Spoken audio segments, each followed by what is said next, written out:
बीडचे खासदार बजरंग सोनवणेंनी घेतली गृहमंत्री अमित शहांची भेट। बीडमधील कायदा आणि सुव्यवस्थेबाबत सोनवणेंकडून अमित शहांना पत्र। भारतीय निवडणूक आयोगाचं राष्ट्रवादी काँग्रेसच्या अध्यक्षा सुनेत्रा पवारांना पत्र।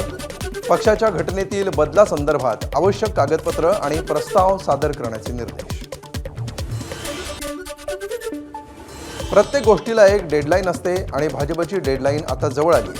जनसुराज पक्षाचे प्रशांत किशोर यांचा विजय झाल्यावर आमदार रोहित पवार यांची प्रतिक्रिया। जेव्हा तरुणांवर लाठ्याकाठ्यांनी हल्ला झाला तेव्हा तुम्ही कुठे होता? मोहन भागवतांचा झेन झी संवाद कार्यक्रमावरून आदित्य ठाकरेंचा निशाणा। मुंबईतील ब्रीच कँडी रुग्णालयामध्ये आमदार रोहित पवार उपचारांसाठी दाखल। आजाराच्या कारणाबाबत तपासणी सुरू असून डॉक्टरांनी विश्रांती घेण्याचा सल्ला दिल्याची रोहित पवारांची माहिती। बारामतीतील भिगवण चौकामध्ये संजय राऊतांच्या वक्तव्याविरोधात भाजपचं आंदोलन। जयकुमार गोरेंविरोधातील वक्तव्याचा राऊतांच्या पोस्टरला जोडे मारत निषेध। लातूरच्या जिल्हा परिषदेसमोर कंडापूर ग्रामस्थांचं भीक मागो आंदोलन। जलजीवन मिशनची अर्धवट कामं पूर्ण करण्याची आंदोलकांची मागणी। भंडाऱ्याच्या तुमसर तालुक्यातील सोरणा ग्रामस्थांनी शिक्षणाधिकाऱ्यांच्या दालनाबाहेर भरवली विद्यार्थ्यांची शाळा। महिना उलटला तरी गावातील शाळेमध्ये शिक्षक नसल्यामुळे ग्रामस्थ संतप्त। ठाण्यातील रस्त्यांच्या दुरवस्थेविरोधात मनसे आक्रमक। जकात नाका परिसरातील खड्ड्यांजवळ मनसेतर्फे हातामध्ये झाड घेत आंदोलन। आंदोलनावेळी कार्यकर्त्यांकडून जोरदार घोषणाबाजी।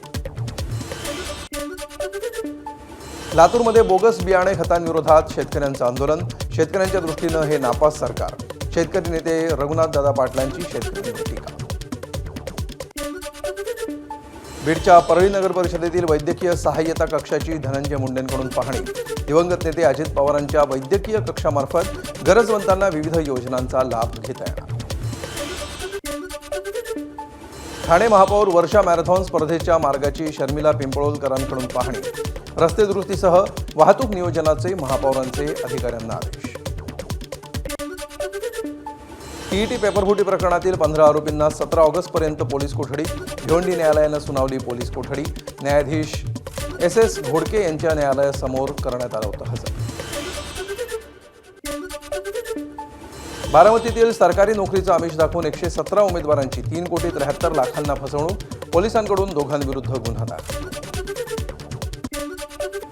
मुंबईतील वांद्रे रेल्वे स्थानकामध्ये चालत्या रेल्वेतून लटकून रील बनवणाऱ्या तरुणाचा व्हिडिओ व्हायरल।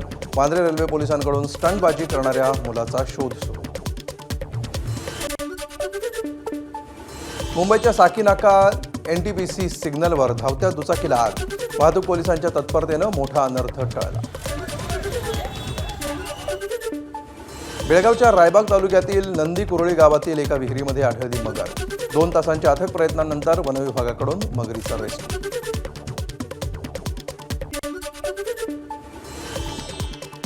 वाशिम बाजार समितीमध्ये हळदीला विक्रमी दर। प्रति क्विंटल 18,300 रुपयांवर हळदीची विक्री। शेतकऱ्यांना मोठा फायदा।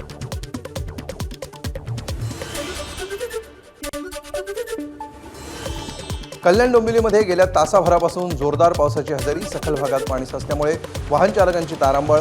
अंबरनाथ आणि उल्हासनगरमध्ये पावसाची संततधार।